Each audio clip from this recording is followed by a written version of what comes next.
Welcome back to the It's Only Food podcast. Thanks so much for listening. Be sure to follow, share, and leave a comment below. Let me know how we're doing. Feel free to stalk me on social media. All of those links are listed down in my profile. I am Chef John Polite. I have a cooking show over on YouTube called It's Only Food with Chef John Polite. Do me a favor and go check that out when you have some time. All right, let's get started and see what we got going on today. Last episode, we talked about the role of the chef in senior living. In this episode, we're going to be talking about the future of food in senior living and the dining concepts that are evolving as we speak. So let me paint a little picture of how it was 5 years ago. Let's just go back 5 years. Here's how it was back in the day, 5 years ago, in our dining rooms in senior living. All right, you had a main dining room, one main dining room in the building. Usually there was set times for everybody to come down and eat, 7 o'clock to 9 o'clock in the morning for breakfast, 11 o'clock to 1 o'clock for lunch, 4 o'clock to 6 o'clock for dinner. You had one dining room and you had set times to come down and eat.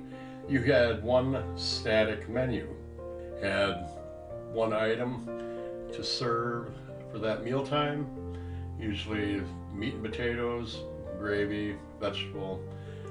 You sometimes had two items that were served, but that led to a lot of high food costs, a lot of waste, because people would change their mind.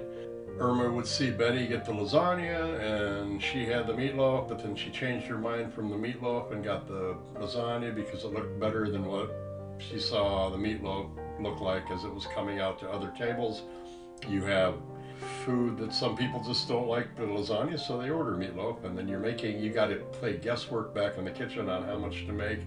Usually you try to do 50-50, but it didn't work out that way.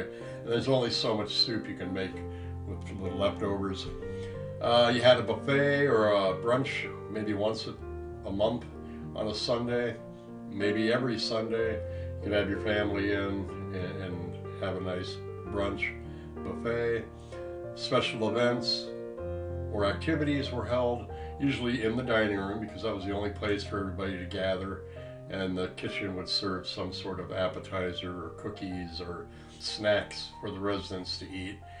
And that was the standard. Everybody that was good back in the way of doing it, that standard, had high standards for that standard, but nobody knew what things were going to be going on to change the way that food was looked at and the dining concepts that came along with it. Today's concepts are a lot different.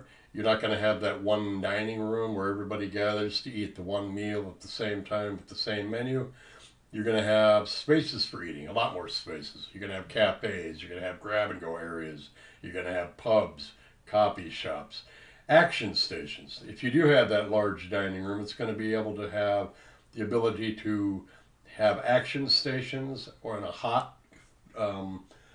a cold salad bar and a hot buffet area that can be most likely moved back and forth to areas and stored out of the way. But those action stations are going to be in there where they can get a salad bar, get a salad, and then go to Italian or Mediterranean or Chinese or a meat carving station, or however they feel like eating that night. The opportunities are going to be great with that because the action stations provide a lot better way of doing things because you've got ability to store the food, cook the food, present the food right there in those action stations. I'm seeing some of that happening in some of the buildings that I toured when I was working at another job. Fresh food cooked to order, that's a big thing, really big thing. I had the opportunity to open a building where we did food cooked to order. We only had the static menu, but we had the availability, and I changed this menu out once a month where they would have a breakfast item, a sandwich item, a hot grilled item, and then a salad item where they could all be made to order. It was a huge, huge success, and I think when we opened the building, that capability of being able to do that and do it successfully helped fill that building up quickly. And the kids that would come in to visit their parents loved the fact that they could get a meal cooked in a senior living place that was just like a restaurant.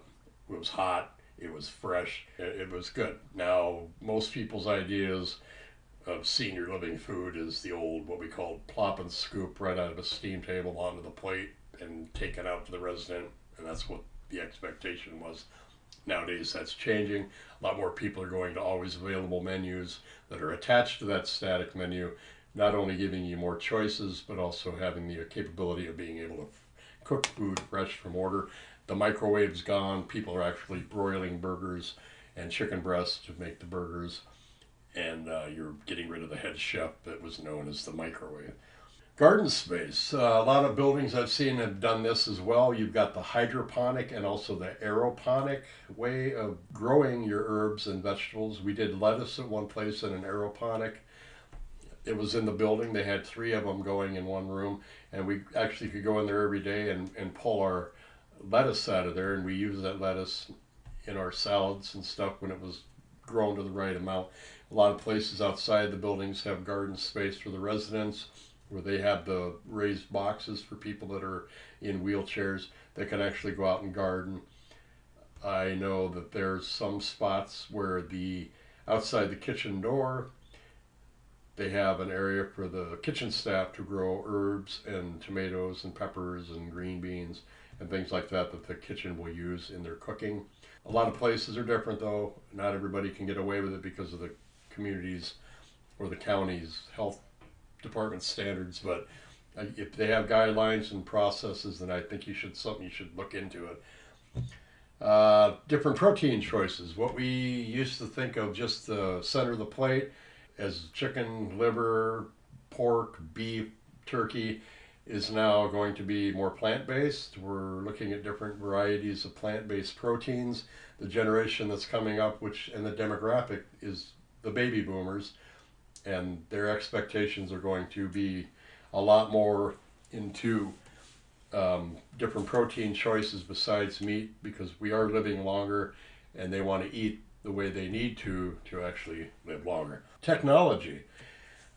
Technology, the way you sign up for a meal, the way you choose your food, the way you pay for your food, the way there's self-ordering kiosks where you can just walk up in the building at 11 o'clock today. I want to have a burger with fries and a Diet Coke, and I want to have it sent to my room. You hit a button, goes to the kitchen, and it's all set up almost like I don't know because I've never used it, but they've got apps on your phone where you can actually order food from restaurants. They'll have that inside the building. So it's going to be really cool because I'm a baby boomer, so I'm kind of looking forward to this. Different pricing programs and different pricing program levels. Everybody right now is on the same pricing. It's included in your rent. Unless you're an independent living, your meals are all included in your rent. If you are an independent nowadays, it's usually as you go eat, you pay for, and then that's tacked onto your bill at the end of the month. But we're going to see a lot of different pricing programs for specific, or you can just be independent and use your key fob or your identification bracelet or smartphone or your smartwatch or whatever they call the smartwatch, I don't know, your Google Watch, or Apple Watch, yeah, whatever. But you can use that to pay. There's going to be a lot of different groovy things going on with the way that people pay for their food. Not everybody's going to be on the same pricing program like we see today. So the baby boomers are already making their way into senior living. I think the future of senior living is going to be like a giant cruise ship. You're going to have activities happening everywhere, not just on the schedule of the calendar that you see in the elevator. 2 o'clock, we've got a musician coming in. Everybody come down. We're having cookies. You're going to see things happening everywhere. Bowling alleys, the movie theater. You're going to have a theater for live productions. Say the high school will come down and they're going to do Guys and Dolls, and you can go down and see that.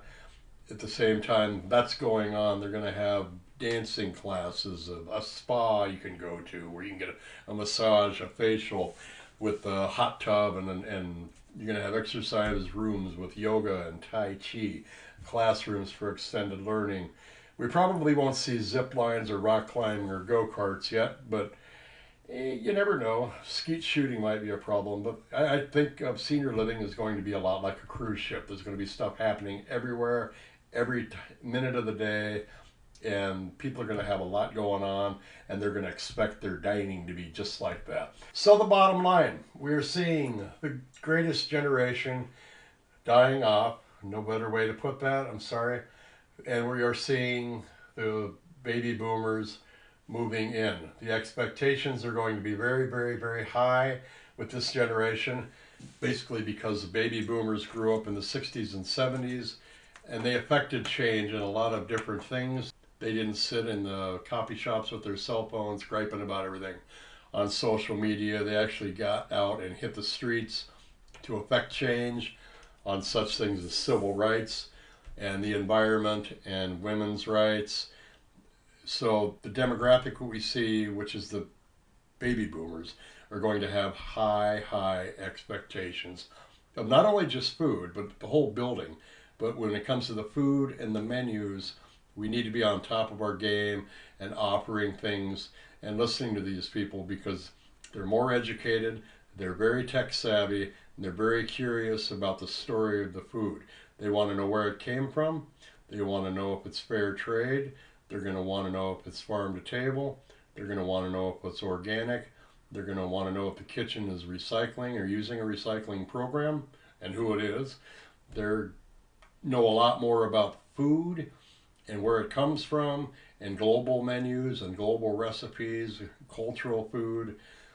So we can't bluff them. They're going to be a lot more educated about what we're doing back there in the kitchen than the generation that preceded them.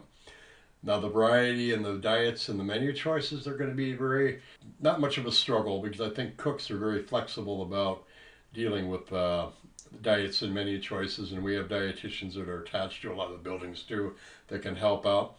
Everybody needs to stay in their own lane with that one though. Variety of diets and menu choices are going to be necessary because, like I said earlier, people are living longer and they're going to want to eat in order to attain that. So that means less sugar, less salt, less calories, less fat, more plant-based proteins, smaller portions, and more meals throughout the day of the way they choose when they want to eat, as opposed to coming down and having to eat with everybody else. For instance, say you want to go down at 4 o'clock, have a couple glasses of wine and an appetizer with your friends, and then go see a show in the building, by the way, not going out, but actually in the building like we talked about. And then after that show, heading down and having dinner. That's the way we're looking at it. It sounds kind of impossible now because of labor issues and staffing. You know, you're on a budget when it comes to labor, so we're going to have to be a lot more flexible than we are now about the dining experience and the way we parlay that out to the residents that are moving in. Because right now, I can't think of anybody that's going to want to work till 11 or 12 o'clock at night in a dining room to accommodate people that want to come down to have dinner at 8 o'clock or 9 o'clock at night after they've gone and seen a show. Or flip that, have dinner first, go see a show, and then go to the bar and have a nightcap. Either way, that's how it's going to work out. It's happening now. A lot of things going on with that. The venues to eat too. Like we're going to have the grab and go. You come down, you just want to get a sandwich and a cup of coffee. You pay for it with your fob or your name card or your Apple Watch or your phone. It's not, oh, put it on my bill, honey, I'll pay it at the end of the month. You know, it's going to be, people are going to be a lot more flexible and have a lot more options on how they do things, not only in the way they eat, but in the way that they pay for it as well. Next up, staffing, recruiting, and retaining employees. That ought to be a hot topic. Well, thanks a lot for listening to the It's Only Food podcast. Be sure to follow, share, and comment. Thanks again for listening. Take care of yourselves. Have a good day. Bye-bye.